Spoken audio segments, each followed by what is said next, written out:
Hare Krishna, Namaste, Suswagatam. Welcome to the kids area of Toronto's 48th Annual Festival of India, traditionally known as the Rath Yatra. We are celebrating this festival virtually this year and we bring to you programs every day till the July 12th, different activities that you can enjoy and at the same time learn something new too. These programs are brought to you by Krishna Fun School at ISCKON Hare Krishna Temple, Toronto.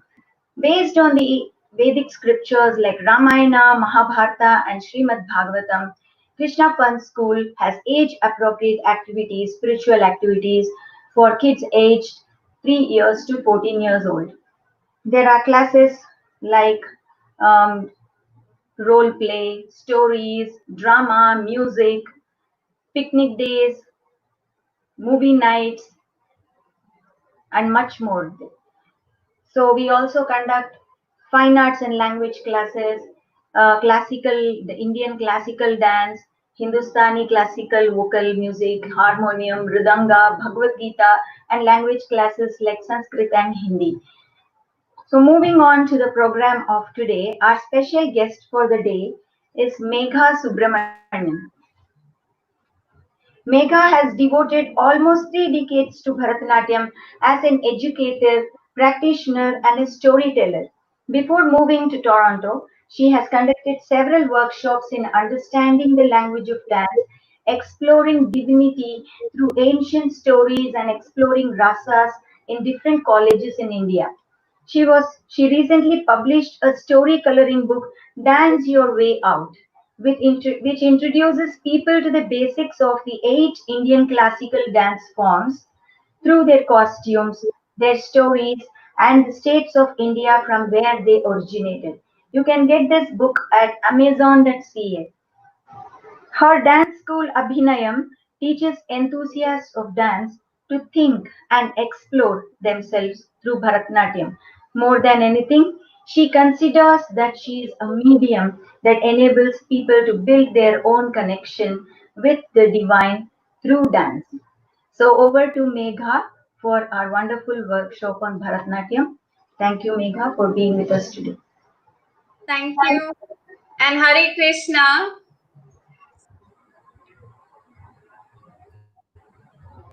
How we express various things through dance. And before we go into showing you exactly how you're going to use your hands and your eyes and how do you become Krishna, how do you become Jagannatha, how do you become Vasudeva, let's look at some of the names of Jagannatha, whose Rath Yatra we are part of today. So I'm going to share a small presentation with you where you can see his different names, which have come from different parts of India. So, like all of us have a lot of pet names. I'm sure your mother calls you something, your father calls you something, your friend might call you something like that. Jagannatha or Vishnu is called by different names at different times in different places of India. And all of those names have different representations in dance. So let's look at this PowerPoint, which I'm going to share with you.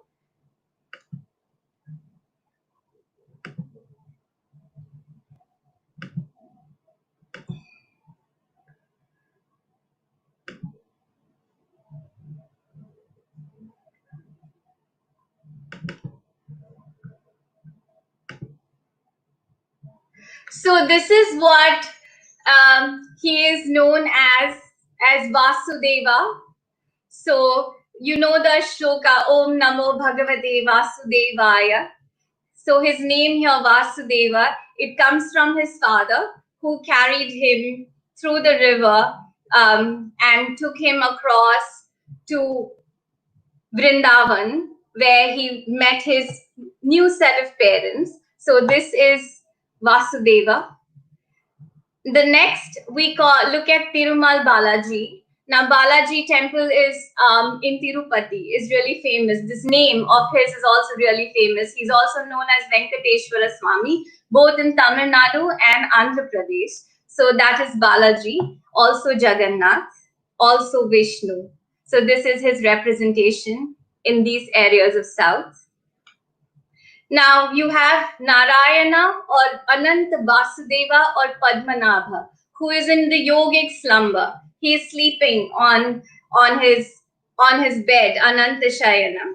He's sleeping, and you see how he is represented in both Kerala and Bhubaneswar and several other parts of India. He's known by these names. And then in Maharashtra, he's known as Vitthal, and he's here with Rukmini. And how he is represented in Maharashtra. And you have lots of poems sung on Vitthal in Maharashtra. Then Guru Vayurappan. So this is another representation of his in Kerala. Guru Vayur is known as Bhuloka Vaikunta sometimes. And this is how he looks in Kerala. If you look at how he's holding his lotus flower, I will show you a representation in dance of all of these various forms. And then is Jagannatha, who is with Subhadra and Balabhadra, known in Odisha. And finally, he has so many names: Kanna, Keshava, Madhava, Janardhana, Achyuta, Hari. So many names. And this is a 24 avatar representation, which is the part of the Bhagavata Purana, where we describe this. But mainly, we only understand his 10 avatars.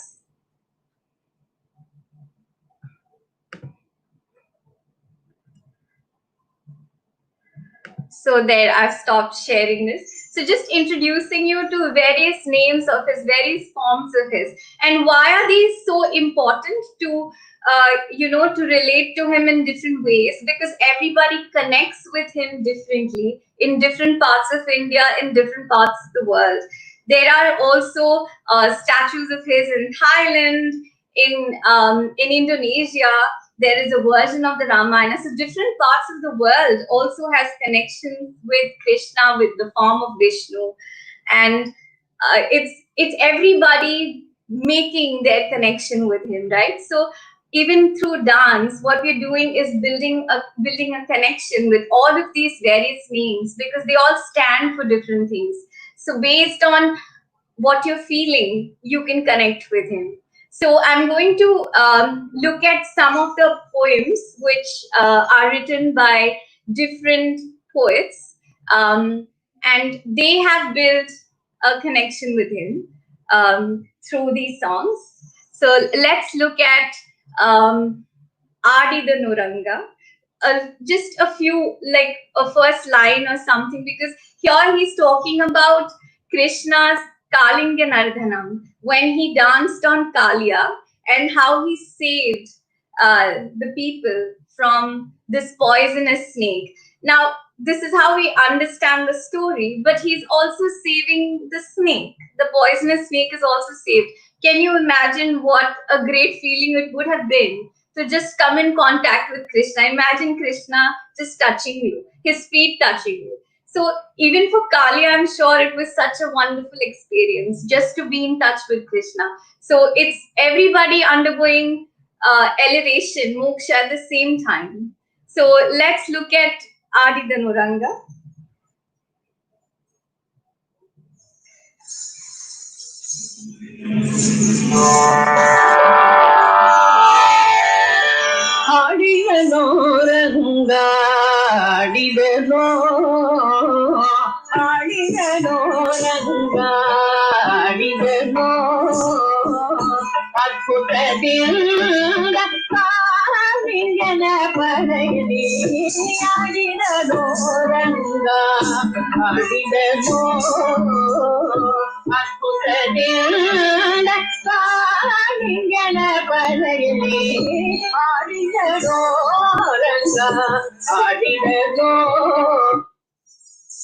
So when you're looking at Adi the Nuranga, what am I showing in dance, right? So what is Krishna doing? He's dancing on Kalia. So he's taken his tail in this hand, which is my left hand, and the head of Kalia, the hood, is on the right hand. So this is how we are showing it in dance. And why are we showing it like this? Because when we tell the story, we want people to understand and connect with this form of Krishna. So how do you do it? You take the tail, you hold the head and lift the leg as if Krishna is pressing Kalia down, holding him down, and at the same time, he is not hurting him. He is just holding him down. I'm moving back so that you can see my feet. And whenever we do this, there is a winsome smile on the face because this action is not coming out of anger. It is coming out of love. And whether Krishna is going and defeating demons, or if he's dancing on Kalia, if he's saving people, all of these actions are coming from a place of love. And every time we do this, we are not showing any anger. We are in love with whatever he is doing. And therefore you represent him in this manner for Kalinganardhana. And then he danced on Kalia. And therefore, just to beautify this piece, you go. So you're just showing how beautiful his dance was so that you can enjoy his dance with him. So if you want to try out the Kalinganardhana Krishna, all you have to do is get your left hand up, get your right hand down, and lift the leg. It's quite an exercise in balance sometimes, but for sure you can try it for fun. So that is Kalinganardhana Krishna. So this poet, Purandaradasa, he has wanted to connect with Krishna in this form, which is of Kalinganardhana. And we have another poet who also wanted to connect with Krishna differently. So let's look at that song as well.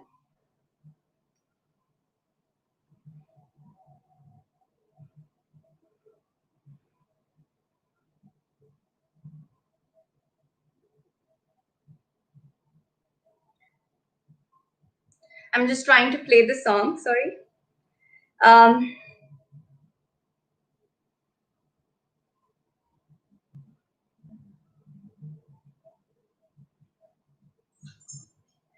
So here you go.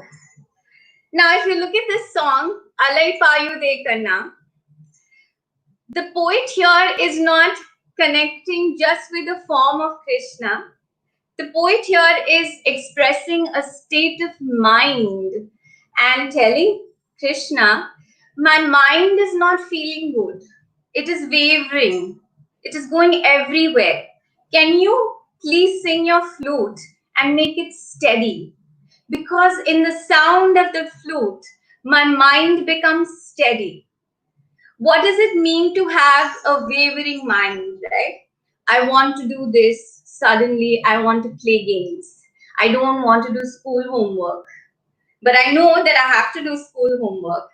Or for example, yesterday I had a call from my student's parents actually saying she's not practicing. Every day she's postponing it till 9 p.m. and then she does it for 5 minutes and then she sits down. Okay, so she had this thing that, I don't keep my promises, teacher. So if I make a promise to you now that I'm going to practice, I'm not going to maintain it. So this is the state of mind that a lot of us are in. So then how do you steady this mind?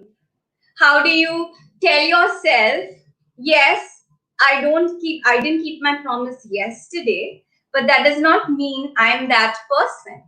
Yeah, I can change the next day. I can still keep my promises. I can still become a person who does my homework, who practices regularly.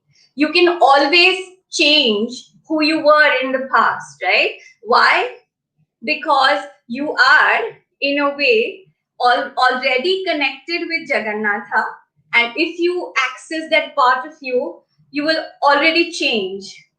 So obviously, this kind of wavering mind is what probably this poet was undergoing at this time when he wrote this poem. And because all of us go through these phases, it's very easy to connect with this. And he's saying, "Can you please steady my mind? Just help me hear that sound of the flute so that my mind is steady. I don't want it to keep going here and there every time." So just playing Alai Payo De Kanna, just the first few lines.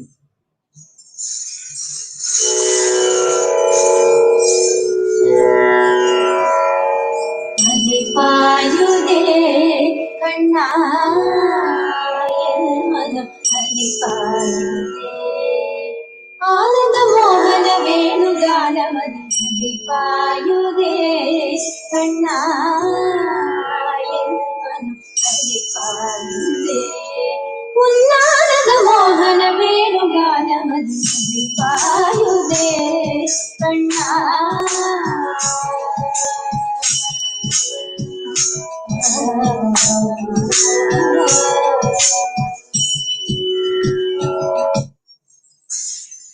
Now, if you look at the various actions that I did here, so the poet is saying, "Alai payu de kanna," like the waves. My mind is going like the waves everywhere.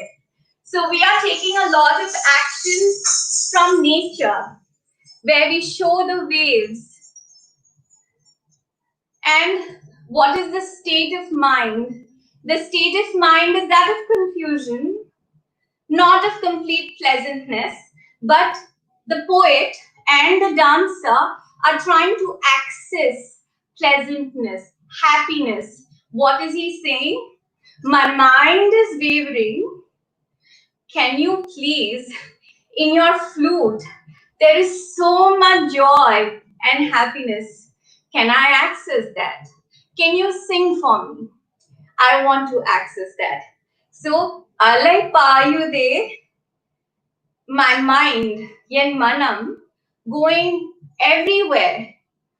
But in your flute, there is so much joy, I feel. So how do we represent the flautist Krishna? This way, with his flute. So this is a very popular form of Jagannatha, who is Krishna, and we represent him with his flute. So that was Alai Payu De Kanna. And what do you learn from this? You learn that you can form your own connection with Krishna, with Jagannatha, in the way you want. So Jagannatha is not there just in your sorrow or in your happiness or anything. Jagannatha is there all through. In every moment, in every breath is Jagannatha. Only if you remember to access Jagannatha in that breath. So let's try and make it a practice to remember him. And all of these poets who have written these beautiful poems, and dancers who dance to them, singers who sing to them, are trying to access that. Why? Because all of us face life and things keep going here and there, mind is wavering, but we always want to access joy. So this is another song. The next one, this is written by poet Puntanam, and it's in Malayalam. So I'm trying to cover various languages also for you, because I want you to see how poets all across, obviously I cannot cover the hundreds and thousands of languages that are there in India because I don't have access to all of those songs, but at least a few. The first one, Adidanuranga in Kannada. This one, Alai Payude in Tamil. And let's look at Kanikanam Neram in Malayalam.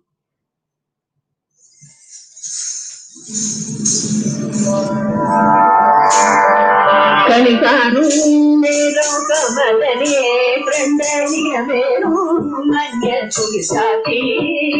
Kanikanu mero kamalane prandaniya mero manya sugisati.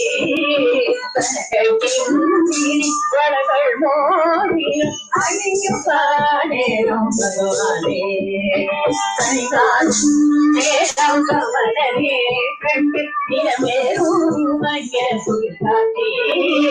Kanakini varagal mori alinyu panero bhagavane.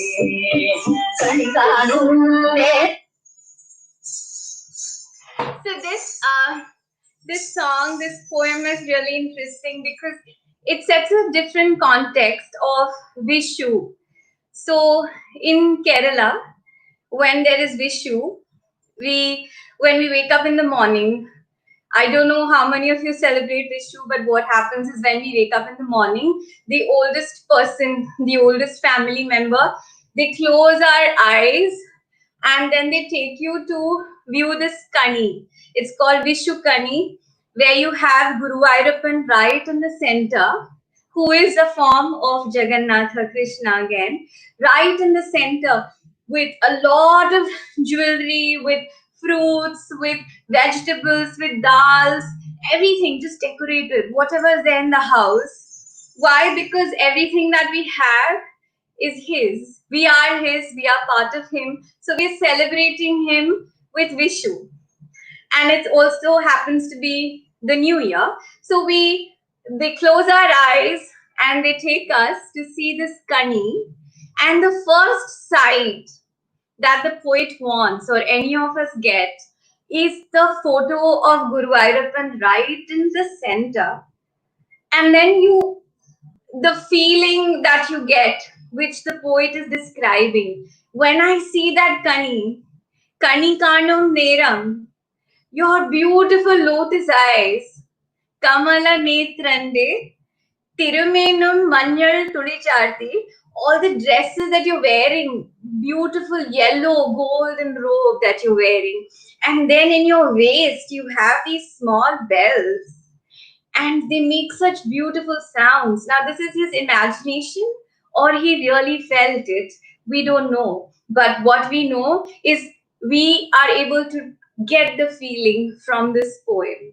So he's saying that your bells, your anklets, your bangles, your finger rings, all of this that I see, it's so beautiful. I want that sight in me all the time. So that is what poet Puntanam is describing in this particular song.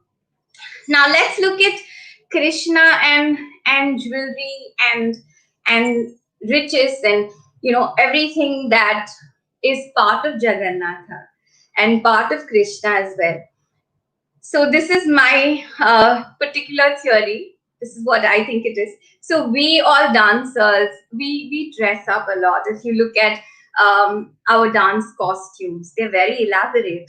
Just like how you decorate Krishna, right? Very elaborate, very beautiful. So we're all decorated like that. Why? Because we attract attention that way. So when I attract your attention to listen to whom? To listen to stories of Jagannatha. And who am I accessing through that? I'm accessing Shiva as well through that. So there is no difference between Shiva and Jagannatha, as poet Adi Shankara has also described it in Jagannatha Ashtakam. He's saying, you are Lakshmi, you are Ganesha, you are Shiva, you are everything. So there is no difference between the various rupas, the forms that we see. They are all coming from one place, Purusha, the ultimate consciousness. And as dancers, as artists, we're just trying to access ourselves through these forms. And just to also mention, when in the Mahabharata, I don't know how many of you know the Mahabharata, maybe you should watch it or read books on it now. Arjuna was asked to go and learn dance and music in Indraloka. And that is because dance and music have universal sounds in them you can access. Not all of them are accessible there, but you start getting access to the universal sounds. You start understanding Dhwani. Dhwani described in Dhvanyaloka. So these are various books that I'm talking about, but for sure, Mahabharata and is one storybook that you must read just to understand the various characters and forms, and you will know there how much love Krishna has for everybody. Whether we characterize characters as good and evil, Krishna has not. So if you read some of the versions, you will figure out how much love he has and how accessible he is. If you're wearing clothes, you're already there, part of Krishna. He's already given you a lot. So, and in everything. Now, if you look at the story of Prahlada, he's saying that he's there in every atom, right? Every atom. And that atom is you and me, which means Krishna's already there, Jagannatha is already there in you and me. So we are already born with him. We just need to remember constantly. And all of these poets, when they write these things, they're kind of remembering him constantly. And we, through dance, we are trying to remind people constantly, hey, this is beautiful. Hey, look at this. Look at Jagannatha. Look at Shiva. They're beautiful. Please remember them. So that is what Kanikanam Neram has done. Now let's look at Adi Shankara's verse, Jagannathashtakam. It's in Sanskritam.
Jagannath Swami Nayan Patharami Bhavatumi.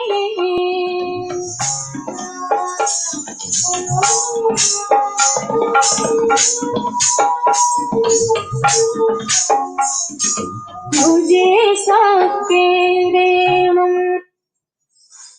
Now, in this particular song, you have seen some forms of Jagannatha from the photos that I showed you before. So let's look at what these forms are showing, right?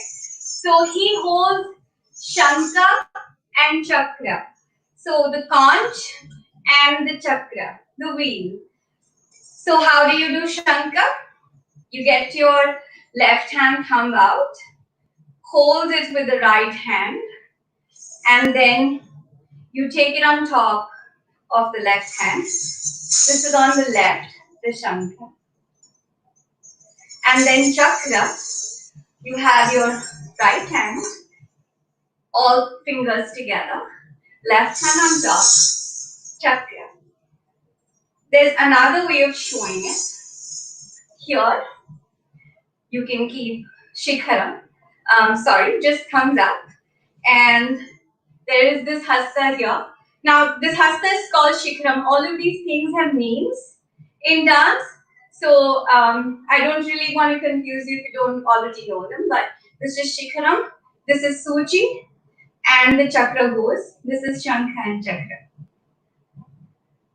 So, in this dance, first I showed Kadachit, he is resting on the Yamuna river. That's what the poet imagines. How is he resting? He is resting either this way, and then he plays his flute. And who is he? He is Lakshmi. He is Shambhu. He is Brahma. He is Varuna. And he is Ganesh. Basically, he's all the gods as well. Yeah. So that Jagannath Swami, come rest in my eyes. Wherever I see, I only want to see you. That is what Adi Shankara is saying. And then I showed the Ananta Shayana, who is representative of Vishnu.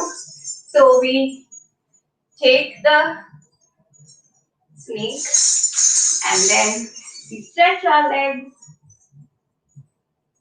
and sleep. So this is his yogic state, his yogic sleep, because he is a yogi. So that is Adi Shankara's connection with Jagannatha.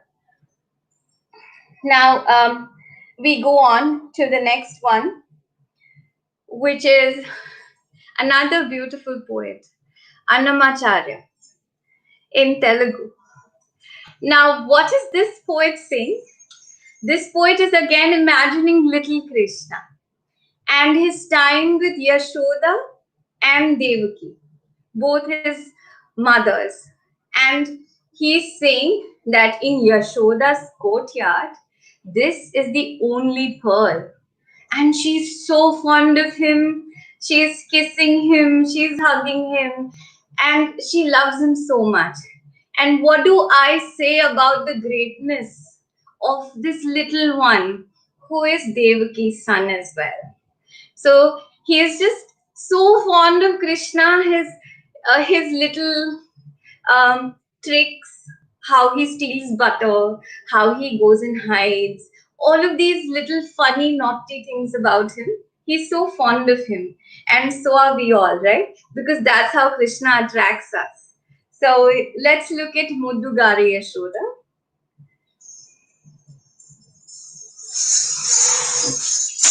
ಮುದ್ದುಗಾರೆ Yashoda ಮೂವಿಡ ಮುತ್ಯಮು ವೀಡು ದಿಬ್ಬರಾಣಿ ಮಹಿಮನ Devaki ಸುತುಡು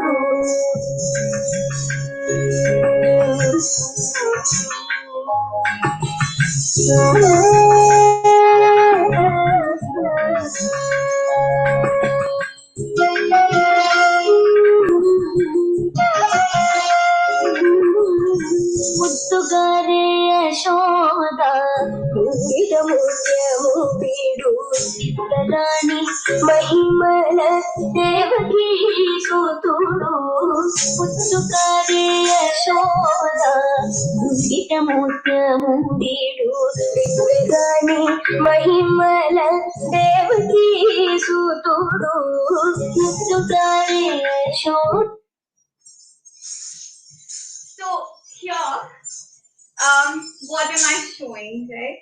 So the first part was obviously taking a kiss from Krishna, Yashoda. So whenever you show any female character, usually we use this hasta called sapikta. It can be held like this or like this. So it's basically getting your thumb underneath your index finger, closing all the fingers, getting your little finger up, or opening all of them. So Yashoda. And in her courtyard, who is the brightest pearl? It is Krishna. He is the brightest pearl. And who is he? His greatness. What do I say? He is also the son of Dev. So this is sun coming from your navi or child. So that's how we show. So here the poet is in love with all his tricks. So one of them, how so when you as a dancer you can interpret these poems in whatever way you connect with them. And that is how the individual dancer then builds a connection with Jagannatha or the deity that they're talking about. So here he is hiding someplace. Yashoda is pretending that she cannot see him because she just wants to play around with it. And then suddenly she catches him and she says, "Oh, you little sweetheart, I want to hold you." So that is what I'm trying to show. And then what do I say about this little one? He is also the son of Devaki. So this is Annamacharya for you in Muddugari Yashoda. So the learning from these different poems, right, is that you can form your own connection the way you want to form them. You can also go to these poets, listen to them, and come up with your own feelings for Jagannatha. Just establish a connection. Remember that energy every day and how he transforms lives. So then we have another poet here with us who is Sant Tukaram, and he's one of the very famous poets in Maharashtra. Here, he is talking about a very different state of mind in this particular abhang of his. He's saying, "Where will my mind go now that I have seen your feet? Now that I have taken Sharan, I am protected by your grace. Where will my mind go?" Now, everyone you see, starting from starting from Alai Payu Dekana and here in Tukar's Abhang, we are concerned with the mind. And as you start understanding Indian philosophy, there will be concerns with the mind the whole time. As you live, there will be concerns with the mind, and they will be slowly understood. But here, Tukaram is saying that my mind is already protected by you. So this is the last song. खोटे धावे माने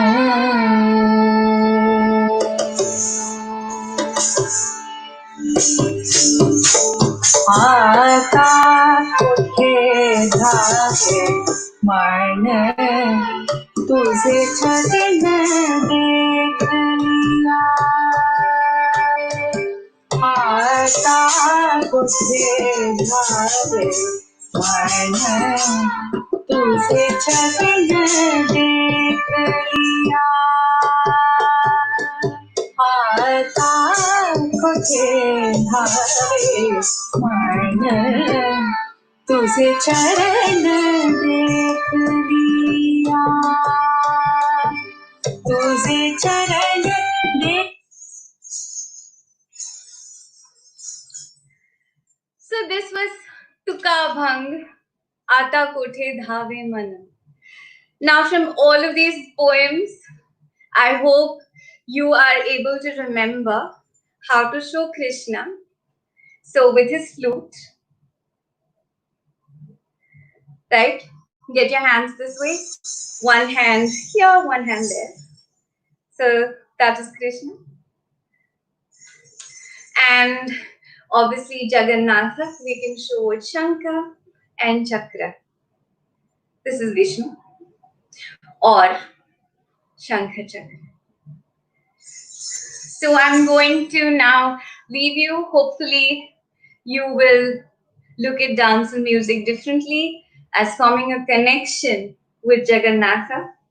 Please write to him. Please talk to him. Please always remember that he is with you and try to remember him. Hare Krishna. Thank you so much. Okay, that was what a wonderful expression of storytelling. Children, I hope you will take up dance soon. Classic. This is just one form of classical dance, that is Bharatnatyam that you saw now.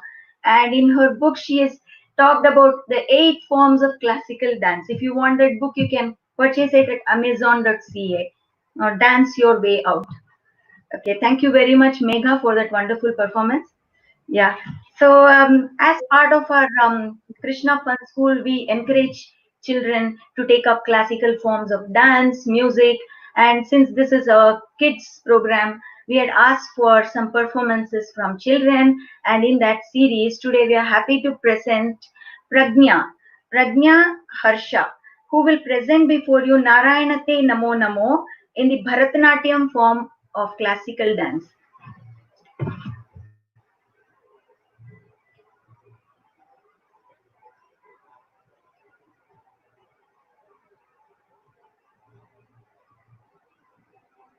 Music.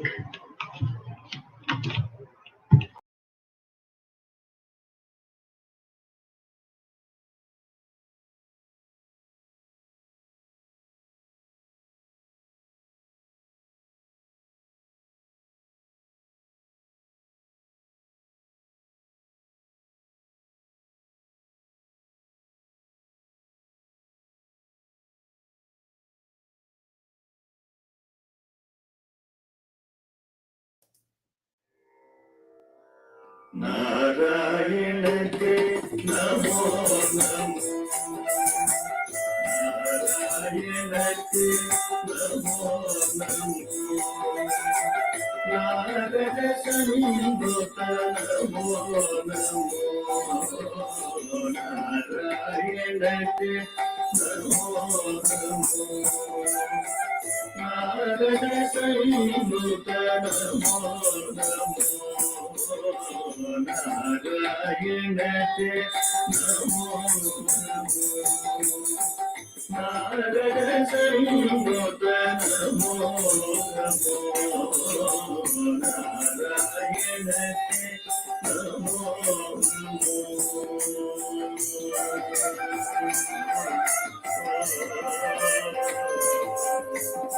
मुरहर भवहर Mukund Madhav गरुड गमन पंकजनाभ मुरहर भवहर मुकुंद माधव गरुड गमन पंकजनाभ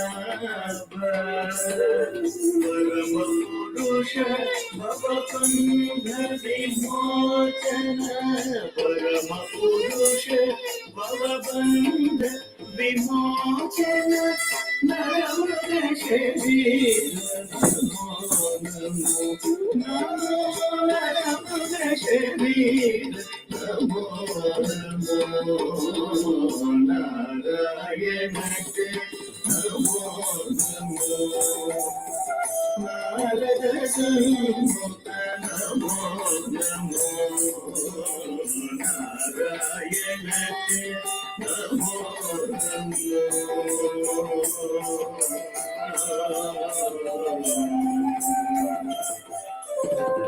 जलधिशयन रविचंद्र विलोचन जलरुह भवनुत चरणयुगा जलधिशयन रविचंद्र विलोचन जलरुह भवनुत चरणयुगा बलिवंदन गोप वधूवल्लभ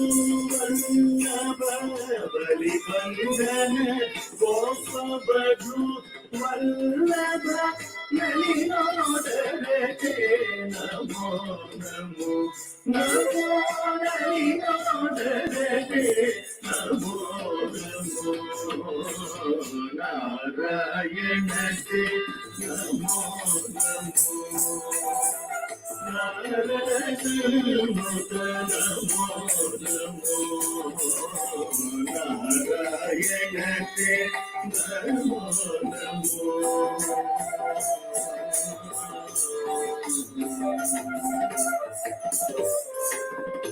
आदिदेव सकलागम पूजित यादव कुल मोहन रूपा आदिदेव सकलागम पूजित यादव कुल मोहन रूपा तिरुवेंकटनायक तिरुवेंकटनायक नागर प्रियते नमो नमो नमो नागर प्रियते नमो नमो नारायण ते नमो नमो नारद संत नमो नमो नारायण ते नमो नमो नारद संत नमो नमो नारायण ते Namo Namo Namo Namo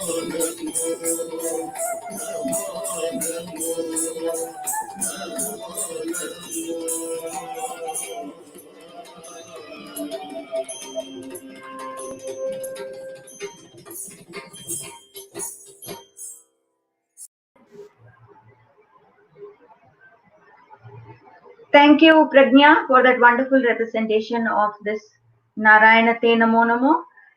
Would you like to know more about fascinating pastimes from the ancient scriptures? Just now we heard so many names of Krishna, Jagannatha, Vitthal, Padmanabha. So it's very easy. Get children's picture storybooks. We have so many titles like Prahlad, Gajendra, Krishna, Ramayana, children's Mahabharata. You just have to know how to get it. How do we get it? Please contact us at kids@torontokrishna.com for kids books as well as kids programs. And our festival is not over yet. Today, later for parents who are watching, at 7 p.m. we have a vinyasa and meditation with Ira Ruz.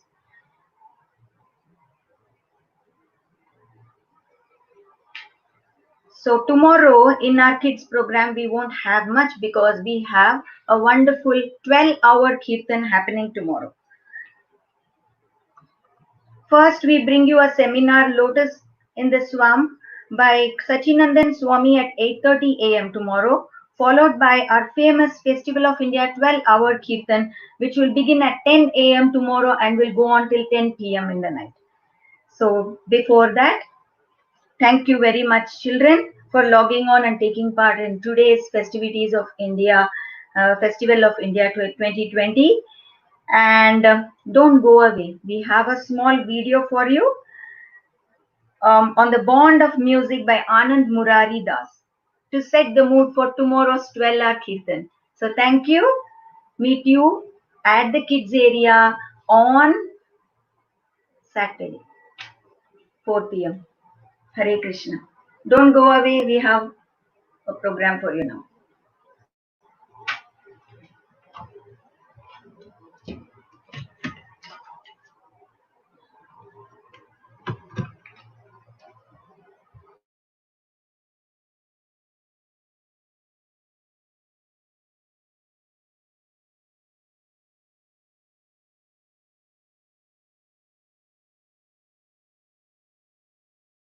Dear devotees, Sananda Murari Das here. I'm looking so much forward to being with you virtually for the 12-hour kirtan. Normally I look forward to physically be with you all for the Toronto Rath Yatra and the 12-hour kirtan. Being able to participate in the Sankirtan with all the sweet devotees from all over the world, it's one of my highlights of the year for sure.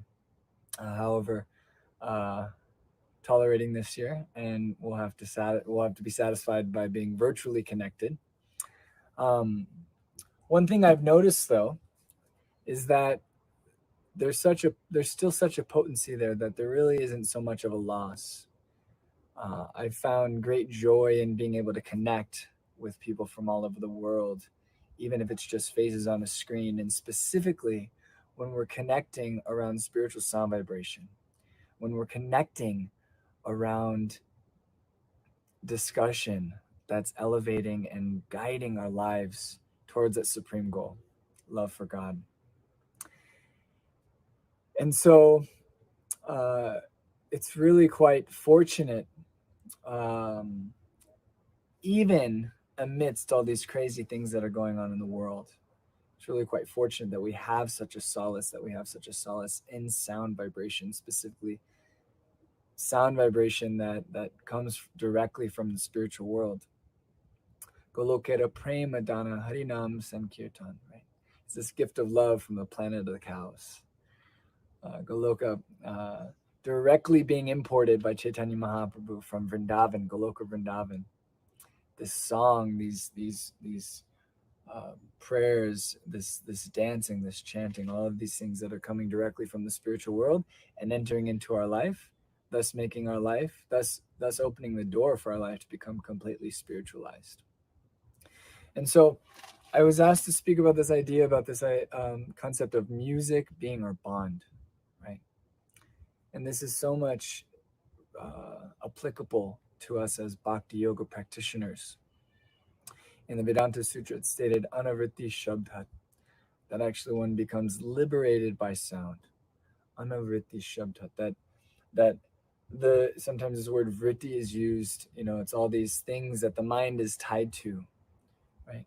And all those bondages within the mind can be completely destroyed with the power of sound. And at the same time, as Bhakti Yoga practitioners, we're not interested in just destruction. We're interested in constructing our consciousness around Krishna and connecting everything that we do around Krishna. I recently heard a really wonderful analogy that it's like a computer system. And on the computer, you may have so many files on there. And it's also, whatever you're looking at on the screen currently. And Krishna says in Bhagavad Gita, says, Yam yam vapi smanam bhavam. Right? So at the time of death, whatever one remembers, that's the type of situation one attains. Right? Our consciousness can go in so many directions. And so it was being discussed, is it kind of, will something random just come up, or is it really just, what is the consciousness I'm cultivating right now? Right? And this devotee was sharing, well, it's very much like the Bhakti Yogi is interested in taking all of those files and rewiring them so that they're all connecting back to Krishna. So no matter what file is open, on the screen of my consciousness, it's connected back to Krishna, right? So I have a big file that says body, right? And there's so many things within that file. Open that file, and then there's like family, place of origin, then false ego is another file, like click that and then it blows up, and all the other attachments and things that can go along with that. And the Bhakti Yogi, through the power of sound, is redirecting all of those files so that those files become then bound to Krishna, so that no matter what, those files take us directly to remembering Krishna, right? And with sound, we can do that. We all are so attracted by sound. Sound is inherently attractive. Recently, I've been musing quite a bit over birds and bird sounds and the songs of the birds in the morning. And it says in Bhagavatam that the birds are the artistic expression of Krishna. I've been listening to these birds and the different sounds and the different songs that the birds make. It's actually very captivating. We're captivated by sound. You can even look scientifically. Everything is vibrating around us. There's music, the symphonic arrangement of the universe around us if we just stop to listen. Right? In Krishna book, there's one of my favorite lines. Srila Prabhupada writes that everyone in the universe can hear Krishna's flute. Krishna's flute is playing throughout the universe, but and we're all listening. We're looking for that flute. Right? So sound has this ability to evoke memory. It has this ability to evoke emotion. It has this ability to transform. Sound itself carries consciousness, right? It's not, if I say I love you, you can understand almost immediately if I actually mean it. And if there's a slight tinge in my voice, not even me saying anything different, the same words, but if there's a slight tinge, you may say, are you okay? Or do you really mean that? Or, oh, he's just joking. Or, oh, he's really serious. He really does love me. Right? Because we're sentient beings, we can pick up on these subtle things that are carried in every sound vibration that we make. And so sound has this transformative and creative power. And kirtan especially is meant to transform the heart, and it's meant to relocate those files about music, relocate those files about emotion, about love, about friendship, about festivals, right? We have this 12-hour kirtan festival normally that we come to. How many of us, I know myself, not being born in a devotee family, but I was always looking for a party, looking for some kind of festival. People all in the world are, one of the biggest things this summer, book distributors will go all summer long to various festivals. Some festival goers go to every single festival. You see, they become very happy because they have an armful of wristbands from all the music festivals that they went to. We're so attracted to gathering together and singing, right? And kirtan is an opportunity where we can transform that file, that desire. And it's not really so much transformation, it's just really uncovering, because that's who we are. Katam ganam natyam gamanam bangshi priya chasaki, right? And the Brahma Samhita describing that. Katam ganam, that every word is a song, natyam gamanam, and every step there's dancing, right? It's constantly a festival going on. Krishna, or Rupa Goswami, in the Namastakam, he says, Gokula Mahotsavayate Krishna Purnava Pushe Namo Namaha. That Krishna's name is the festival of Gokul. And not only that, Purnava Pushe Namo Namaha, that it's the complete form of Krishna himself. Right? So we're able to take this sound vibration, sound which can normally bind us in so many other ways, right? I could fill my head with material sound vibrations, and I'll have a different type of experience.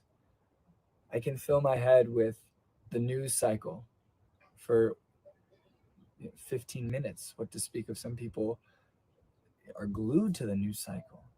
And I will have a certain experience of life. I will experience my consciousness, my perception of the world in a certain way, right? We have this idea, not to branch out too much, but you have sukha and dukkha, right? Sukha means happiness, and dukkha is the opposite, means distress. Right? The word ka in both of these refers to the akash, the kind of the space in which sound travels, right? And it's said that every living entity, we have that consciousness within us is like that space, right? And is that space sukha? Is it expansive, right? Is my consciousness expanding, or is my consciousness dukkha? Is it contracting? Is that space, that consciousness within me, is it contracting? My experience, and we all have different, we all can experience it for ourselves. But when I consume material sound vibrations, generally my consciousness shrinks, right? And that brings about dukkha. That brings about misery. That brings about distress. Why? Because material sound vibrations presents to me something that is impossible to obtain. It presents to me the idea that I can find ultimate fulfillment, that my eternal soul will find ultimate fulfillment from temporary things. It's sound vibration that says, buy this, look at this, act like this, go in this direction, taste this, whatever kind of dictation the material sound vibration is giving me. At the bottom, the underlining message is that my need, my ananda bhayo bhyasat, right? My constantly seeking bliss, will be found within matter. And this is an impossibility. It is an incompatibility. It's impossible, and it's a fruitless endeavor in the material world. And thus material sound vibration will automatically make my consciousness shrink. Prahlad Maharaj says something very similar in 7th canto. He says that the moment that the living entity thinks, oh, I will enjoy, right, that's the moment, he says, that we begin to suffer. Whereas spiritual sound vibration, right, sometimes we may think, well, chanting can be very hard. I'm trying to chant my japa. First 4 rounds is challenging. I'm thinking of so many other things, and 8 rounds is challenging. But what about when we get to that 16th round? Sometimes it's the last mantra of the 16th round, and the feeling is, I don't want to stop. Or you go to a 12-hour kirtan, and you or Janmashtami, or some kind of festival where you're not eating, or you're just sitting in kirtan, you're just sitting and chanting. Anyone that's experienced chanting more than 16 rounds, right, there becomes this expansive experience, right, because the consciousness is expanding, because actually what the soul is looking for is being experienced. Krishna Purnava Pushe Namo Namaha. That festival, that dancing, that joy, that happiness, Krishna himself is being fully experienced in his name. And it's not that one day that will actually be true. It's true right now. When I say Hare Krishna, it's true right now. But what within my consciousness, what within my own heart, what offenses, what distractions, what kind of ulterior ambitions in this material world are preventing me from experiencing that reality? It's not that the deities one day, it's Krishna. No, the deity is always Krishna. And the pure souls see that. And one day when I get out of the way, when I get all when the trash or the false values within my heart are removed by consistent, steady, determined practice of sadhana bhakti, then I see, it is Radha Govinda standing right here. And here I'm dressing them, I'm serving them, I'm dancing for them. So like that with kirtan, we become bound to Krishna, because Krishna and his name are none different. And it expands our consciousness to actually hold on to something of value, of stability, right? And not only that, but then as Vaishnavas, as devotees of the Lord, we become bound by this kirtan, by this song, by this practice of chanting together. Krishna is saying, I'm not in the hearts of the meditators who are trying to capture me by stilling the mind and controlling their breathing and eating. I'm not in the large kind of arenas of sacrifice. I am where my devotees gather to chant my name. Right? So 2 things are happening. We're being bound by the sound of Krishna's name, and Krishna's being bound by the chanting of his name. There's one very beautiful image that I'll end with, and it's this idea that Dinabandhu Prabhu tells this story. When Krishna is at Terkadamba, and it's time for the cows to come home, which is where the statement probably comes from, when the cows come home. It's in the afternoon, and the cows are out grazing, and Krishna is going to call the cows back. And so he climbs up this tall kadamba tree, and from that kadamba tree he starts to call out. That's why it's called Ter Kadamba, because he's calling out from this large kadamba tree, and he's calling all of his cows, and he's calling them by name. He's saying, Ganga, Mridangamuki, Yamuna, like this. And the cows, Dinabandhu Prabhu says, they actually hesitate from coming back right away, because all the cows want to hear their name. And he says that their ears turn up, the cows in Vrindavan, their ears turn up. And the nectar of Krishna's voice starts filling their ears. the sound of Krishna saying their name fills their ears, and then it starts to overflow as tears from their eyes. Right? This is spiritual love, bound by the affection of even hearing the beloved call your name. And Krishna, in the same way, when his beloved parts and parcels call out to him, becomes bound by that affection.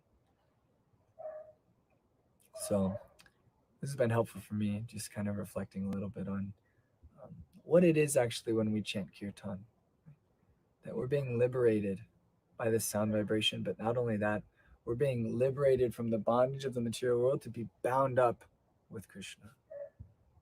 And this is the goal. So I'm looking forward to chanting with you virtually and hearing the devotees chant on July 10th for the 12-hour kirtan. Thank you so much for all the organizers organizing this festival and making the best use of a unique situation. So, Hare Krishna.